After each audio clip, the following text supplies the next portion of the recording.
नमस्कार दोस्तों, आपका बहुत बहुत स्वागत है एक कदम अध्यात्म की ओर में। हमारे धर्म ग्रंथों में, शास्त्रों में और पुराणों में कर्म को बहुत महत्व दिया गया है। ऐसा कहा जाता है कि आप जैसा कर्म करोगे आपको उसका वैसा ही फल भोगना होगा। इसलिए हमें अपने कर्म सदैव अच्छे रखना चाहिए। महाभारत के सबसे चर्चित पात्रों में से एक थे भीष्म पितामह। भीष्म पितामह हृदय से बहुत ही कोमल और दयालु थे और हमेशा वे सच्चे मार्ग पर ही चलते थे। फिर भी उन्हें आखिरी वक्त में इतनी पीड़ा सहनी पड़ी। भीष्म पितामह इतने बड़े महापुरुष होने के बाद भी आखिर उन्हें इतनी पीड़ा क्यों सहनी पड़ी? यह सब उनके पूर्व जन्म के पाप का नतीजा था। युद्ध में उनका शरीर बाणों से छलनी हो गया और उन्हें बाणों की शैया पर लेटकर अपना अंतिम वक्त गुजारना पड़ा। आखिर उन्होंने ऐसा कौन सा कर्म किया था जिसका फल वे भोग रहे थे? आइए जानते हैं इस कहानी में। एक बार 8 वसु भाई, वसु जो कि एक प्रकार के देवता होते हैं, वे सभी घूमने के लिए निकले। रास्ते में उन्हें ऋषि वशिष्ठ का आश्रम दिखाई दिया।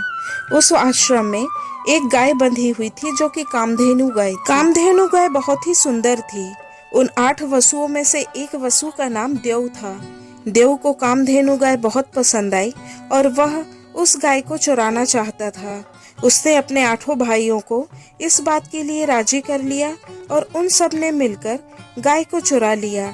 जब महर्षि वशिष्ठ अपने आश्रम आए तो उन्हें अपनी दिव्य दृष्टि से सारी बात पता चल गई।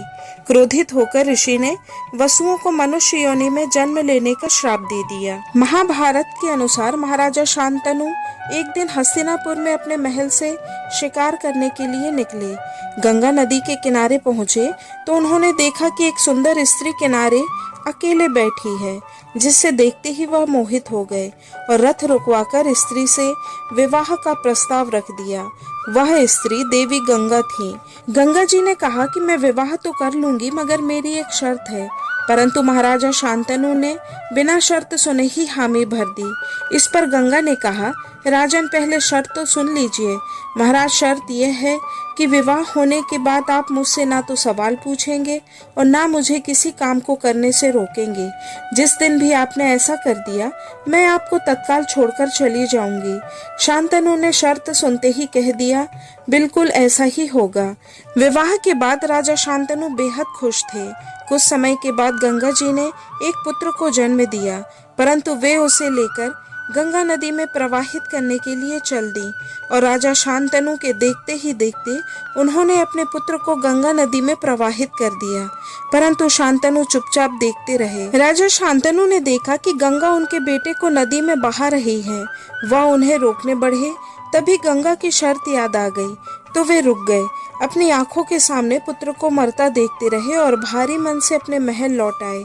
गंगा ने दूसरे पुत्र को जन्म दिया और इस बार भी गंगा ने उसे गंगा जल में अर्पित कर दिया। वह अपने तीसरे, चौथे, 5वें, 6वें और 7वें पुत्र को आंखों के सामने गंगा नदी में बहता हुए देखते रहे और कुछ नहीं कर पाए। मगर जब गंगा 8वें बेटे को जन्म देकर नदी के तट पर पहुंच गई तो शांतनु ने उनसे पूछ लिया कि वे ऐसा क्यों कर रही हैं।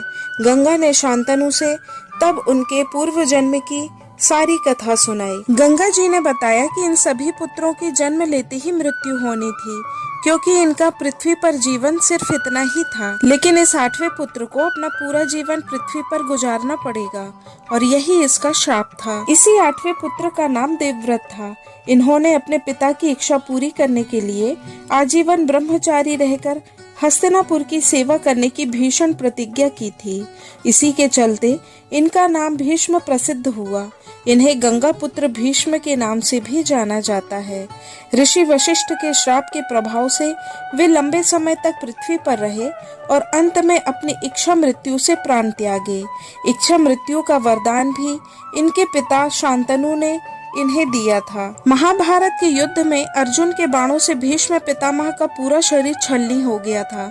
इसके बावजूद भी उन्होंने प्राण नहीं त्यागे, क्योंकि कहा जाता है कि उस वक्त सूर्य दक्षिणायन में चल रहे थे। धार्मिक मान्यता के अनुसार जिस व्यक्ति की मृत्यु दक्षिणायन में होती है उसे मरने के बाद नरक की प्राप्ति होती है। चूंकि उन्हें इच्छा मृत्यु का वरदान प्राप्त था, अतः उन्होंने बाणों की एक शैया तैयार करवाई और इस गहन पीड़ा को सहन करते रहे और सूर्य के उत्तरायण आने के बाद ही प्राणों का त्याग किया। इसका एक और कारण यह भी बताया जाता है कि वे महाभारत का युद्ध पूरा देखना चाहते थे, इसलिए उन्होंने अपनी मृत्यु को युद्ध समाप्त होने तक टाल दिया था। युद्ध की समाप्ति के पश्चात ही उन्होंने अपने प्राण त्याग किए थे। कई पौराणिक और धार्मिक कहानियों से हमें यह पता चलता है कि समय समय पर कई देवताओं ने अपने कर्मों के फल भोगने के लिए पृथ्वी पर जन्म लिए। तो फिर हम इंसानों की बात ही क्या है। हमारे जीवन को अच्छा या बुरा बनाने के पीछे कर्म ही होते हैं। हम यदि अच्छे कर्म करेंगे तो हमें आगे चलकर उसके अच्छे परिणाम प्राप्त होंगे। यदि हम बुरे कर्म करेंगे तो उसके बुरे परिणाम प्राप्त होंगे। अब यह हमारे ऊपर है कि हम अपने कर्मों को कैसा बनाते हैं। दोस्तों, यह कहानी आपको कैसी लगी कृपया कमेंट करके जरूर बताएं। आशा है आपको वीडियो पसंद आई होगी। कृपया इसे लाइक, शेयर और सब्सक्राइब जरूर करें। धन्यवाद। जय श्री कृष्ण।